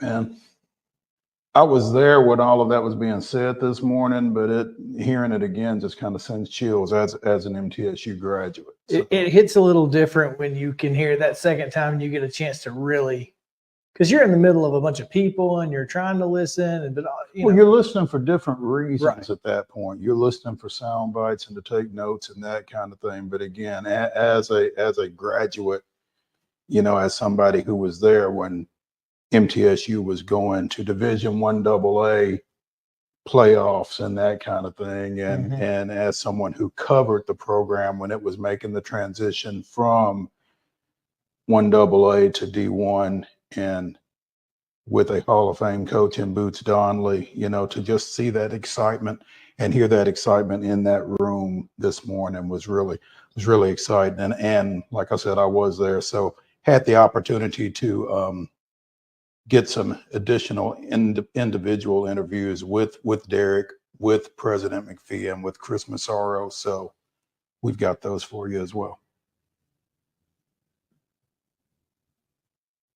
Derek come onto y'all's radar? Did he call y'all? Did y'all call him? How did that go? It was a two-way street. I'm sorry? Two ways. He was interested, we were interested. But who made the initial contact?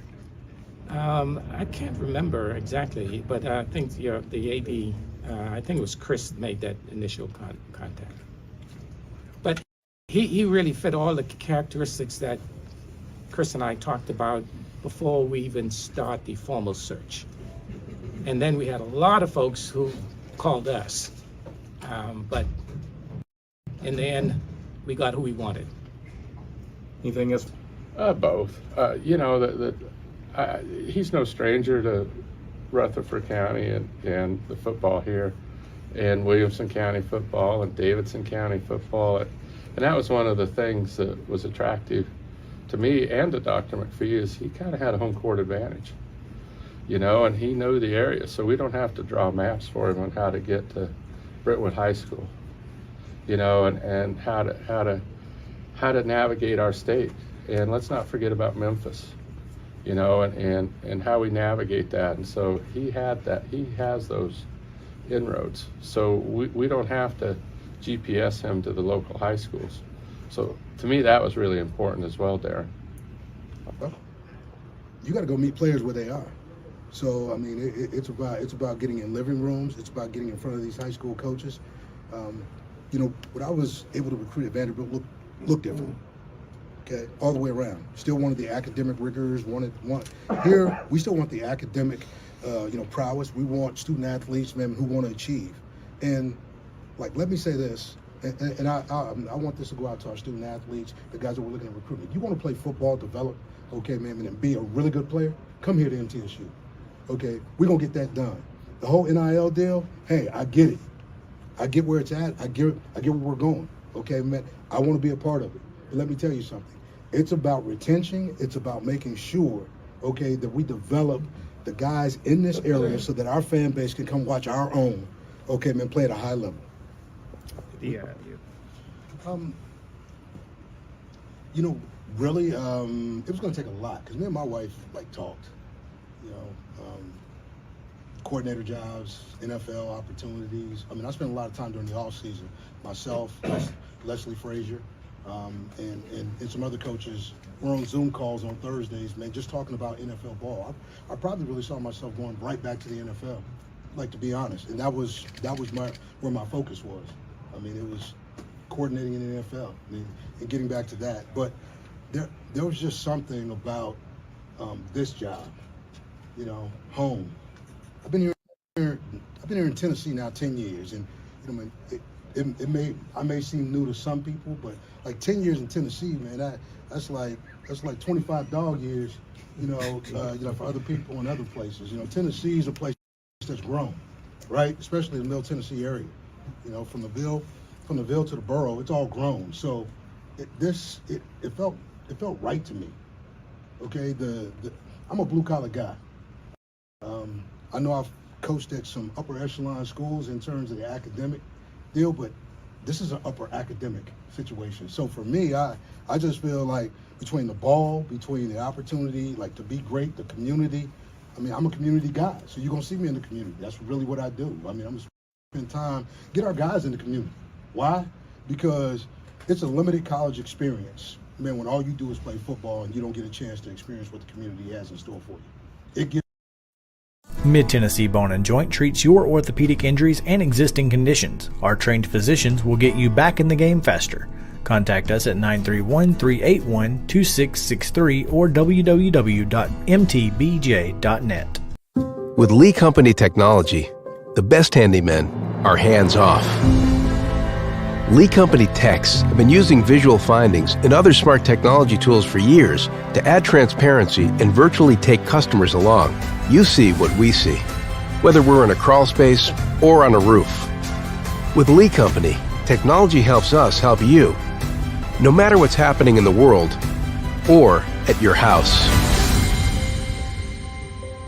Jones and Lang Sporting Goods here in Columbia has been outfitting teams, officials, and anybody else from T-ball to college for 50 plus years. Be sure and check them out at 931-388-8060 or online at jonesandlang.com. Jones and Lang Sporting Goods, the look of a winner. Zion Christian Academy, zioneagles.org or 931-388-5731. You can schedule your appointment. Go tour their campus. It is beautiful over there, and you're definitely going to want to see it. Again, it's zioneagles.org. Give them a call, 931-388-5731, and schedule your tour today.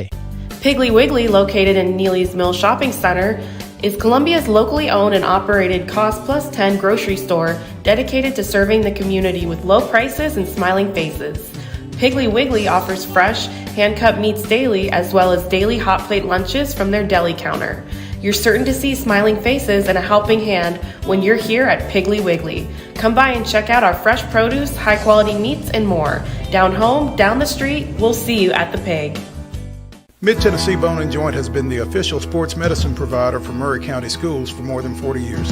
We specialize in orthopedic service, and our Ortho Quick Walk-In Clinic lets you bypass the ER. Visit us online at www.mtbj.net.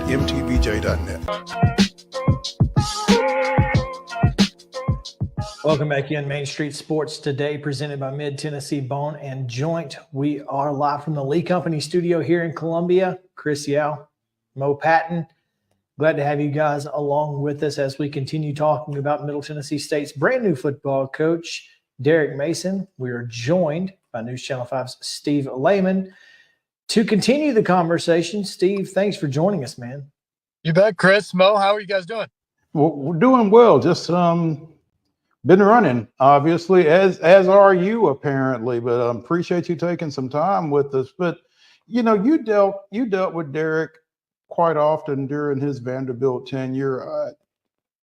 And it felt like there was some excitement just among folks who had dealt with Derek when he was at Vanderbilt to see him back in the saddle today.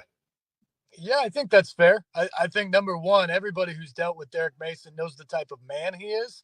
And he's a really upstanding, good, solid man. And I think a really good football coach, especially on the defensive side of the ball. So I think anybody who knows him is excited for him to have an opportunity just personally.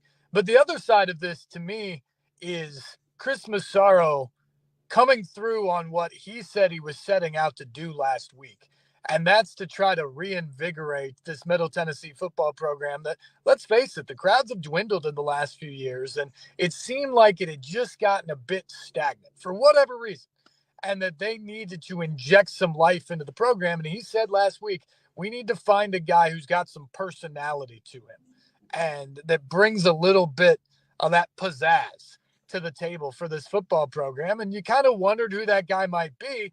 And what better guy than a guy who has a great personality, that's known in the area, that's known by high school football coaches around, to come in and excite your fan base. And the other thing about it is it's not just the fan base, but I think you have a lot of people around the country who wouldn't normally pay attention to the Middle Tennessee coaching hire that perked up yesterday when the report started to come out that it was Derek Mason, a former SEC coach, a guy who had a lot of success in the Pac-12 as a defensive coordinator at Stanford, and a guy with NFL ties. For Middle Tennessee to attract that coach, I think you had a lot of football people take notice.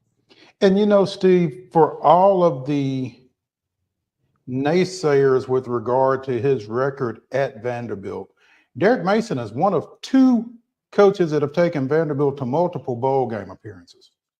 Yeah, that's a very good point. That was one of the things that I had tweeted at me, or X'd at me, whatever it's called now, by multiple people today about, 25-57 record or 10-46 in the SEC. Well, first off, Middle Tennessee isn't competing in the SEC. And I think we all know Vanderbilt has some challenges. Clark Lee's learning that right now. And every coach other than James Franklin has learned the hard way about the Vanderbilt job dating back to World War II. That's how far you have to go back to find the coach before Franklin to have a winning record in his time at Vanderbilt. That is not an easy job. And Derek Mason got them to 2 bowl games in that time. It didn't end well, but he made them competitive while he was there. They were more competitive early on in the Mason era than they have been during Clark Lee's first 3 years. And you can say that about many other coaches there. So I think there's a good track record of Derek Mason, the football coach. And now he has an opportunity to school that he's not going to have to deal with quite the same academic standards. No knock on Middle Tennessee, but it's not trying to get SEC caliber football players into Vanderbilt and deal with that. You're not dealing with the resource game of Vanderbilt versus Georgia or Alabama or Tennessee. And he just gets to go coach ball with a fertile recruiting ground right there in Rutherford County and the surrounding area here in Middle Tennessee, where I think he can put some pretty competitive football teams on the field almost immediately. And I think a lot of people in this area are going to be excited to see that.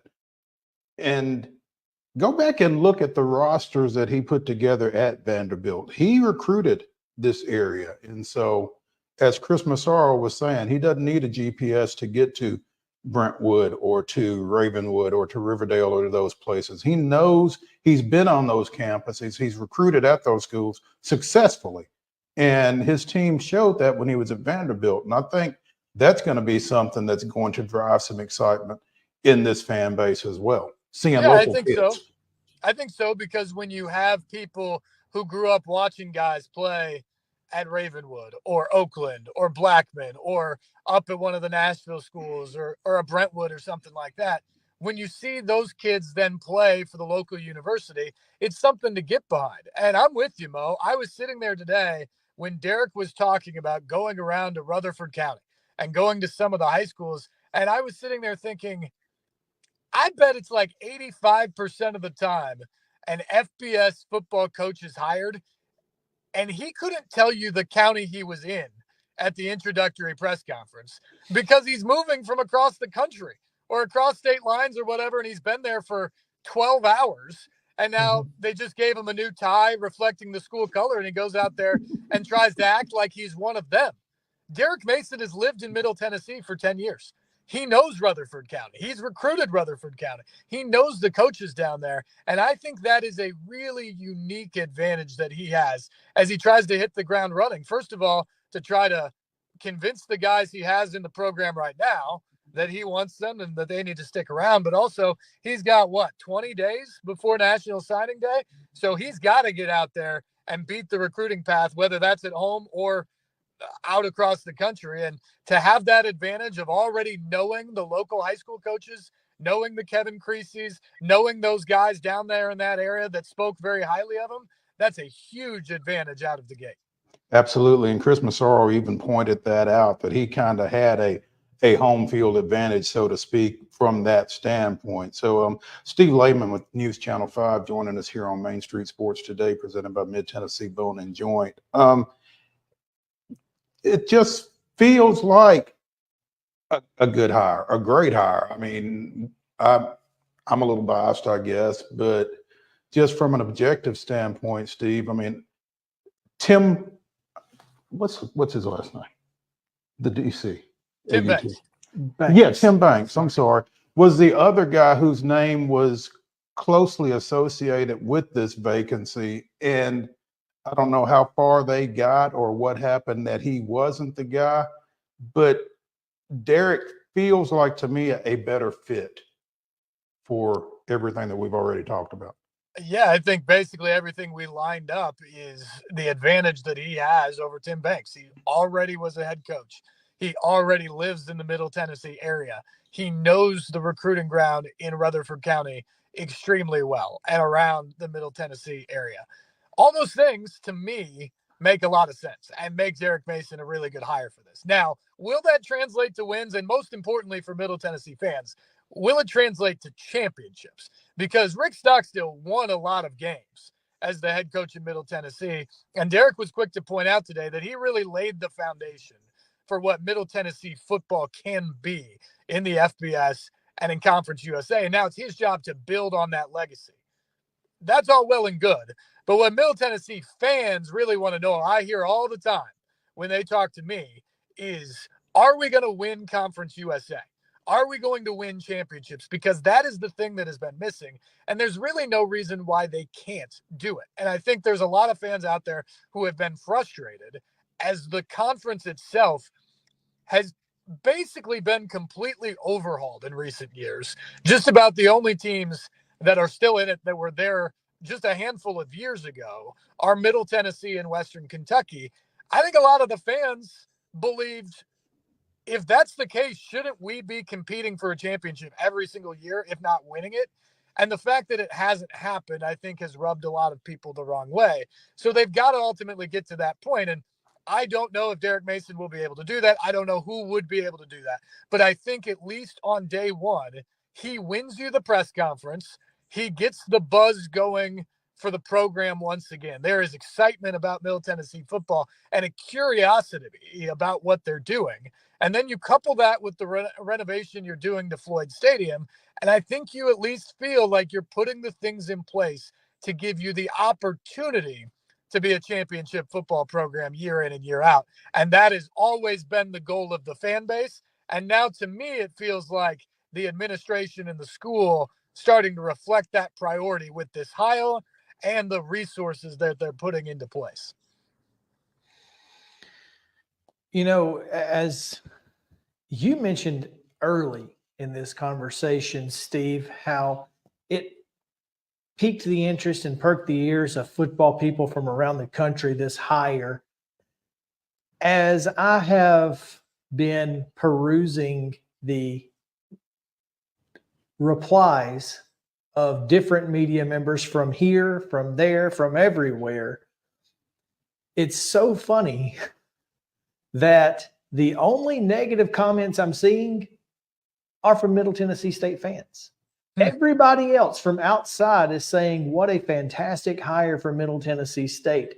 Now, obviously, that's not ideal because you want your fans to be excited and all of your fans to be excited. I'm sure there is because Twitter is not a reflection of reality, and we all know that.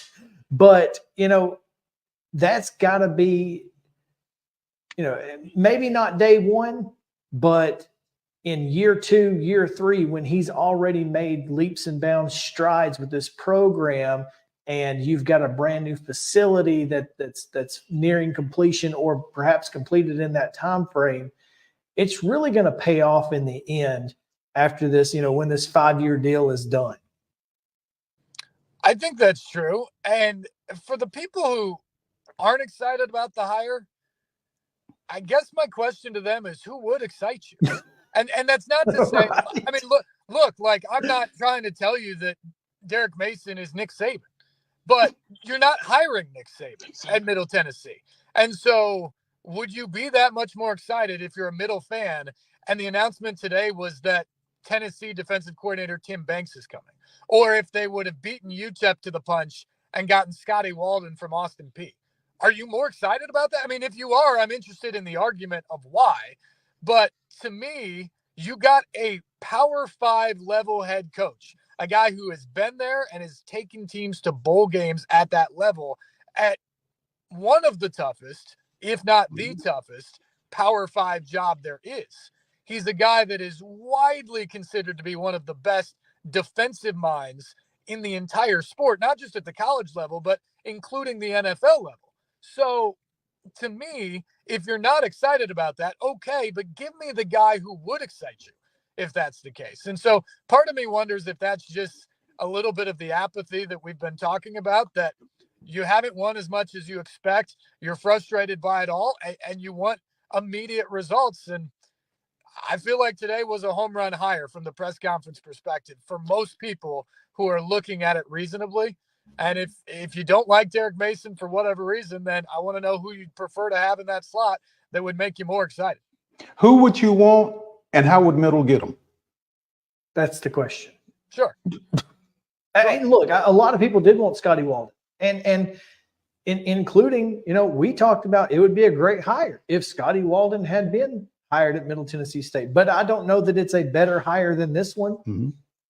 I think Chris Massaro, and again, we talked about it, Chris Massaro he's in a situation where this hire is incredibly important to, one, his legacy, but particularly his job.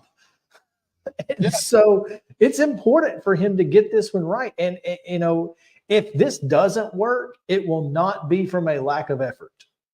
Yeah, No question about it. And like I said earlier, they're committed to putting in the resources to making sure that Derek Mason has what he needs to build the program that he wants to do there. And that's incredibly important too. It's not just about having the coaching staff in place. It's about having the resources in place as well for that staff and for your team to do everything they need to do. And it feels like that commitment for the first time is fully on board with Middle Tennessee, which is vitally important as well. I just think the other thing is when you look at hires, I think too often people get caught up in we want a really exciting offensive minded coach. We want to play wide open. We want to score a ton of points because that would be really exciting. Or, sometimes in the reverse, it's you've been maybe too offensive and had a terrible defense for a while. So then you think, oh, we need a defensive minded coach that makes us a little tougher and more physical as a football team. I think too often decisions are made by administrators that are trying to be football people in a lot of senses, about trying to find the sexy thing or the thing they weren't previously, as opposed to trying to find the right fit. And you can make an argument that Scotty Walden's really sexy hire right now. And I love the job he did at Austin Peay. His teams were really fun. I think he could be a good hire for a lot of programs. But I also think when you're looking at Middle Tennessee, it's hard to make the argument that Scotty Walden's a better fit to walk into a job than Derek Mason is right now. And again, that doesn't mean Scotty Walden may not do great things at UTEP or that Derek Mason is automatically going to succeed at Middle Tennessee. But I think the things that Dr. McPhee and Chris Massaro found in this hire were the things that you should be looking for. You should be looking for a guy who reflects the values of what you want, reflects your culture as a campus and as a football program, and understands the area. And he even talked about it. He said, I'm a blue-collar guy. This is a blue-collar program, to the point that we should look like the color that we're all wearing in here today. And I thought that was more than a good line. I think that is who Derek Mason is. I think it is what Middle Tennessee, the school, is. And if they can replicate that and combine that together, I think they've got a chance to have a lot of success in Conference USA. No question. It's going to be fun to watch. If you're a Middle fan, it may not be as much fun for folks like me, who is a Jacksonville State fan, but perhaps it will be. We hope to make it a nightmare for you. I personally just want it to be a competitive conference at the Group of 5 level. I don't want Liberty to have to get in because the AAC champion has 2 losses. I want this conference to be elevated to a level where we are considered the top G5 conference in the country, just like Chris Massaro said, and get that conference or that college football playoff bid. That's where I want to be. Derek Mason helps Middle Tennessee State elevate itself and therefore elevates Conference USA. And therefore I am excited because I believe it elevates everybody, rising tides and all. So looking forward to it. It's going to be a lot of fun to watch. Steve, thanks for joining us today. We really appreciate it, and looking forward to maybe getting in touch with you again down the road. Yeah, you bet, guys. Anytime. Thanks, Steve.